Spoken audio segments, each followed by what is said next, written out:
Hi guys, welcome to another episode, and today we're going to be reviewing the Genesis G80, and as you can see, it's absolutely gorgeous.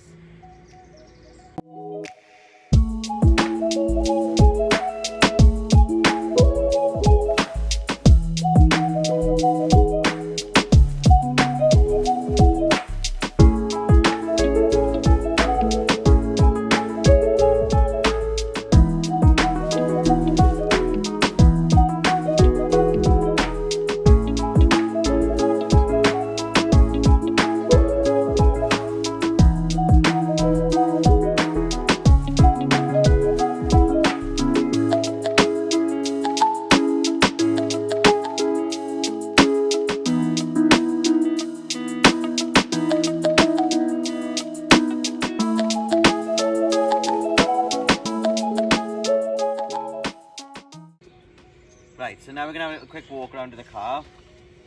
So we're going to come up to the driver's door first, and you're going to see inside it's got a nice brown leather. Now some people may not like that, but I actually think it's quite nice.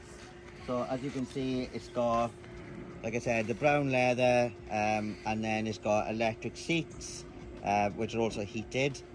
Then in the back you're going to see there's a few bags, but that's fine. But you can see that you've got, again, the brown leather right the way through. In the back it's got heated seats, it's got, what else have we got, your own air conditioning in the back. It's got little screens which are touch, and then you can look at the weather, control your speakers in the back, and it's brilliant, really good. And then we're going to come around to the boot. Now the boot is actually quite small for such a large car, and as you'll see, the reason for that is it's got the motor in there. Now my chair does fit in there, but obviously you have to take it apart. But other than that, I mean, I think it's great. So I want to point out that this G80 is also the electrified version, so it's electric. Now if you're going to come closer, as you can see, the charging port is actually in this front grille somewhere. It took us ages to find it, but it's literally here. It's got a little logo on this little diamond shape here. We're going to press that, and then it's literally in there, which I think is quite nice and discreet, well hidden. So yeah, if you get a Genesis G80 Electrified, that's where your charging port is, on the front left of the car.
So this is the interior of the Genesis G80 Electrified. Now, as I said earlier, it's got a nice brown leather interior. It's not going to be to everyone's taste, but I do really like it actually. I think it really suits the car. Now, one thing I will cover, so the transfer was super easy. In fact, it's one of the easiest ones I've had in a while. So once you're in here, as I said, you've got this nice brown leather interior. The seats are very comfy. I mean, you're not going to expect anything different from a Genesis, to be honest. So we've got loads of cubby holes. We've got this one in here.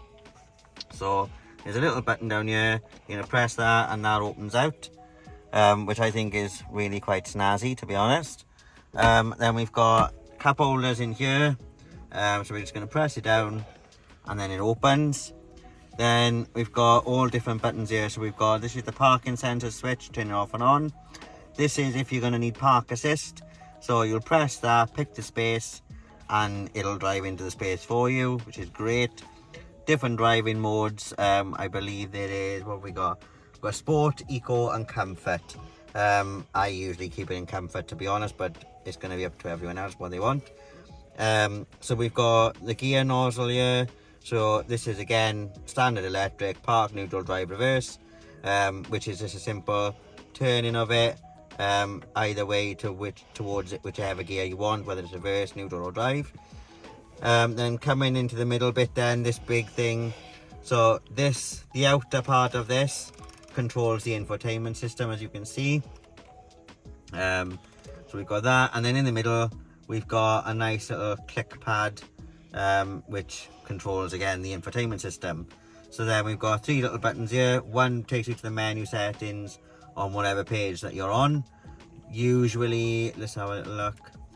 That button, I don't know how to get that one up. So this one takes you to the home page, which is that, which is your time and what the weather's currently doing. And obviously it's raining here in Wales as usual.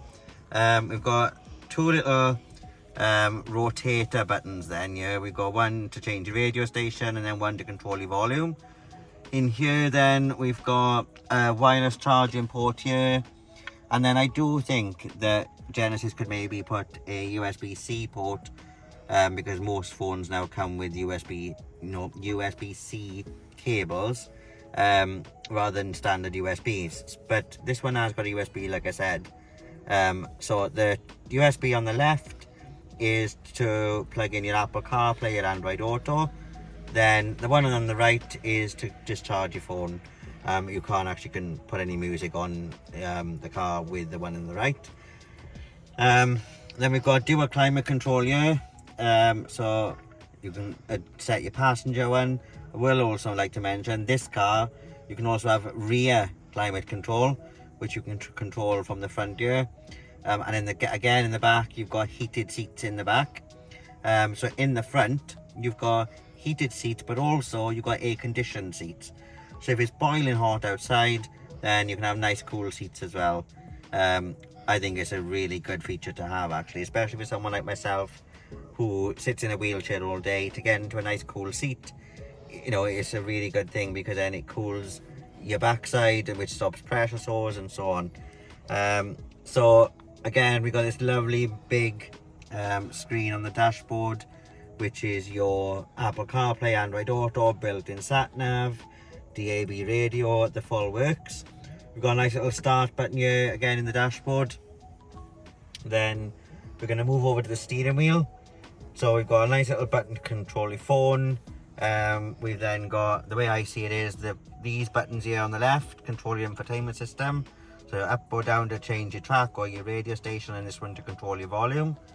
The ones on your right here, these ones are then to control all the features on the car, such as cruise control and your I can't think what it's called, adaptive cruise control. So that's what this button here is for. Then we've got your cruise control button, and then we've got another button here, which is this one, which is very similar to the Nissan's autopilot, meaning that as long as you hold on to the steering wheel, the car will also steer the car. I believe it's on speeds of 40 and above, which I think is great, to be honest. I love it. And if you don't, I have actually tried to see what it does. If you don't hold the steering wheel, it actually gives you a telling off, which I think is quite funny. And if you don't listen to it, then it'll make you steer. So yeah, it's got plenty of things on it, to be honest. You're never going to get bored of it. So again, when you click driving modes here, for example, on the digital display up here, so again, it changes the dials on sport, and then on eco again, it changes them again. I suppose it's down to each person's preference, I suppose, but myself, I prefer your standard looking dials, which is your comfort setting.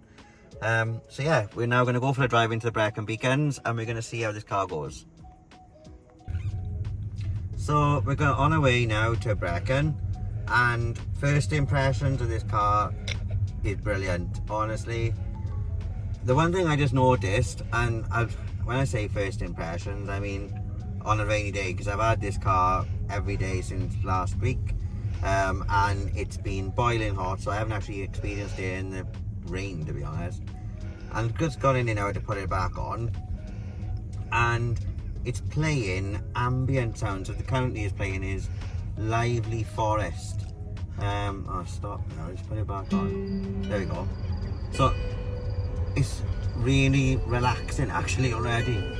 Now whether that's something to do with because of the culture where these cars are made, I don't know, but I think it's quite nice if you don't fancy having music on but you want to have something on. It's quite nice, and with it being a forest and within a forest, I think it's quite fitting. It wouldn't surprise me if Genesis, if this car knows we're actually in a forest, and maybe that's why it's put it on, because I haven't touched that. Only thing is I would like to point out with an electric car, if there's people walking in the road, they can't hear the electric car. No. So they just carry on walking in the middle of the road. Just saying. So yeah, we're on our way now, like I said, to Brecon. So when we get there, we'll do a bit more driving, show you a few driving shots, bit of scenery, and yeah, let's get to Brecon.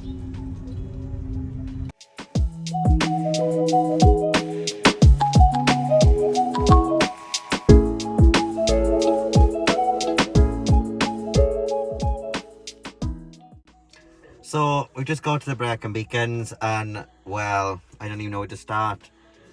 I'm gutted that this car's going to go back. I would say this is one of my most favourite cars I've reviewed so far. In all the years that I've been doing it, it's definitely one of my favourite, without a doubt. It's so comfortable, it's so quiet, the battery use is brilliant, and I'm actually getting used to driving an EV now. So I'm going to cover the ratings, and I'm going to tell you something. It's just blown my mind how amazing this car is. I loved the previous Genesis that I did, which was the GV60, but this is just, as I said, this is just something else. So the first one we'll cover is accessibility. I'm going to score that a 5 because it's just so easy to get into. Comfort, I'm going to score it a 5 because honestly it's like sitting on a cloud, and that is no exaggeration. It is like sitting on a cloud. It's so comfortable, you don't even feel any bumps in the road. Performance, again, I'm going to score it a 5. It's just because you can either cruise along nicely, or if you want a little bit of power, it's got both. It's great. The only thing that I would score it not great on, and that is practicality, and I'm going to score that a 3, just because the boot has the motor in there. You see the motor or the battery, which makes it quite a small boot. Even though my chair gets in there whole, like you would have seen earlier, I just think that maybe if the motor or the battery that's in the boot was moved elsewhere, the boot would be huge. So yeah, that is the rating. So all in all, this is a brilliant car. So that's the end of the Genesis video. I hope you like it. Don't forget to give it a thumbs up and follow and subscribe to me. Keep up to date with all future reviews, and I'll see you all again soon. Bye now.